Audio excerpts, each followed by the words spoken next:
Na aula de hoje a gente vai falar sobre um conceito que vai ser muito importante para uma das leis que a gente vai usar bastante aqui nesse curso, que é a lei de Gauss.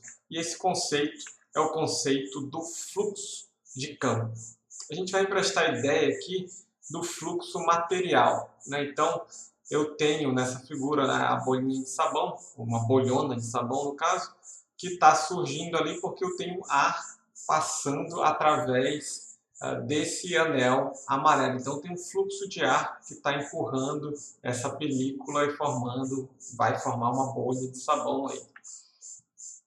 Para calcular o fluxo, nos nossos casos aqui, a gente vai usar superfícies fechadas com alta simetria, mas isso é mais para frente. Então a gente vai usar sempre planos, esferas ou cilindros, basicamente, que é mais fácil de calcular o fluxo. Como é que a gente calcula ou como é que a gente define esse fluxo? Então eu vou pegar uma superfície, eu peguei um disco aqui, tá certo? Uma superfície delimitada por essa linha pontilhada e eu vou definir um vetor normal a essa superfície. Por que eu preciso desse vetor normal? Porque veja, nesse caso aqui, por exemplo, se eu colocar a área paralela ao fluxo, né, por exemplo, o fluxo de ar que está passando aqui, a película da bolha de sabão ela não vai se mexer. Isso indica que o fluxo através dessa área, ou desse anel, né, da superfície definida por esse anel, é nulo. Ou seja, quando a normal está perpendicular à direção do vetor, o qual eu quero calcular o fluxo, esse fluxo é zero. Se a normal está paralela, ou seja, a superfície está perpendicular a esse vetor, o fluxo é máximo, e aí, dependendo conforme eu vou variando esse ângulo, o fluxo passa de máximo para mínimo, ou zero.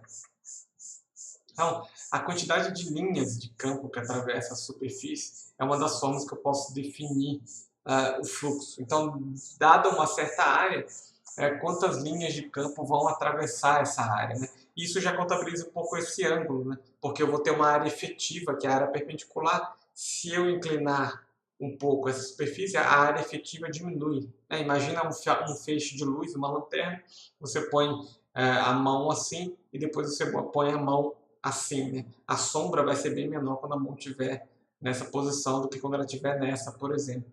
Então, é uma forma de ver isso daí.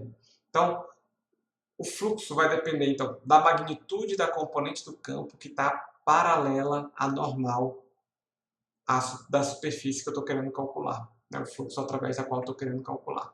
Então, o que a gente vai escrever é, botei um vetor genérico V, e eu preciso saber esse ângulo entre o V e o vetor normal da superfície. Como é que a gente calcula isso aí? Então, eu vou falar, o fluxo, eu já coloquei o campo elétrico aqui, né? O fluxo elétrico vai ser o campo elétrico perpendicular vezes o tamanho da área. Então, quanto maior a área, maior o fluxo. Quanto maior a intensidade, né, o módulo do campo elétrico, maior o fluxo. O campo perpendicular, eu vou definir como a componente do campo que está paralela à normal superfície. Então, eu vou projetar o vetor na direção da normal, é um E vezes cosseno de θ. Então, o fluxo vai ficar campo vezes a área vezes cosseno de θ. Eu posso definir isso como produto escalar entre dois vetores, o vetor campo elétrico e um vetor área, que a gente inventou aqui agora. Esse vetor área tem um módulo igual à área da superfície e tem direção e sentido da normal a essa superfície. Então, na direção N chapéu. De forma geral, o que eu posso fazer é eu vou tomar um elemento infinitesimal de área, calcular o fluxo através desse elemento infinitesimal de área, e aí eu integro isso na área da superfície qualquer que eu quiser calcular, pode ter qualquer formato. É claro que se tiver um formato qualquer, essa integral pode ser bem complicada, então por isso que a gente toma superfícies que são ou planas, ou se forem superfícies fechadas, aquelas lá que a gente falou no começo da aula. Então, para eu fazer essa integral, então, o fluxo total sobre a superfície total vai ser a integral de E escalar dA. De novo, esse elemento de área dA é o tamanho infinitesimal da área dA na direção N chapéu. Se eu pegar o fluxo de campo elétrico de uma carga pontual, por exemplo, através de uma superfície, um disco, que nem a gente estava fazendo, eu vou pegar um disco numa direção qualquer, o campo vai fazer um ângulo θ com a normal a esse disco aqui, e eu tenho aqui, só para a gente lembrar daquela analogia que a gente fez, a área perpendicular ao vetor R. Então, o elemento de fluxo através desse elemento de área vai ser Q sobre 4πε0, 1 sobre R ao quadrado na direção R chapéu, que é o campo elétrico, produto escalar dA N chapéu. Esse R chapéu produto escalar N chapéu vai dar esse cosseno de θ aqui. Né? Vai dar um cosseno de θ que vai aparecer ali.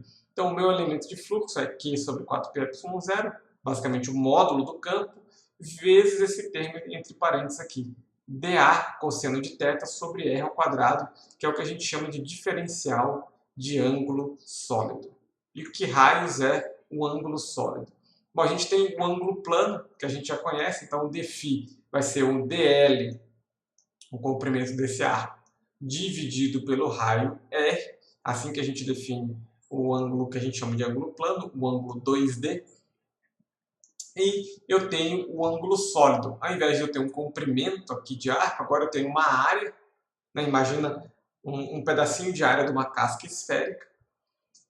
E então o que eu vou fazer é, eu vou pegar esse elemento de área, vou pegar o elemento de área perpendicular, que a gente fez aqui em cima, né? A área perpendicular ao raio. Então eu vou pegar o dA cosseno de θ e vou dividir não por R, mas por R ao quadrado, porque esse elemento de ângulo que ele precisa ser adimensional. Então isso daqui define o meu elemento de ângulo sólido, o meu ângulo sólido. Área cosseno de θ dividido por R ao quadrado. Tá? É uma definição tridimensional de elemento de ângulo, um elemento adimensional que mede essa varredura angular. Tá certo?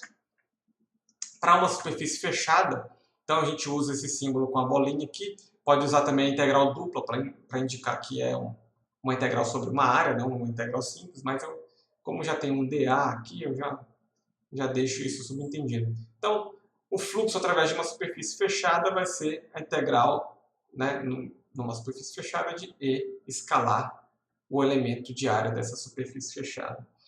Isso daqui a gente vai usar para definir a lei de Gauss, que vai ser uma ferramenta crucial e muito importante para a gente fazer as contas daqui para frente. Todo elemento de carga, todo objeto que tiver alguma simetria, a gente vai calcular o campo desse objeto de forma muito mais fácil, usando a lei de Gauss. É uma ferramenta muito poderosa. Então, próxima aula, lei de Gauss. Até lá. Tchau, tchau.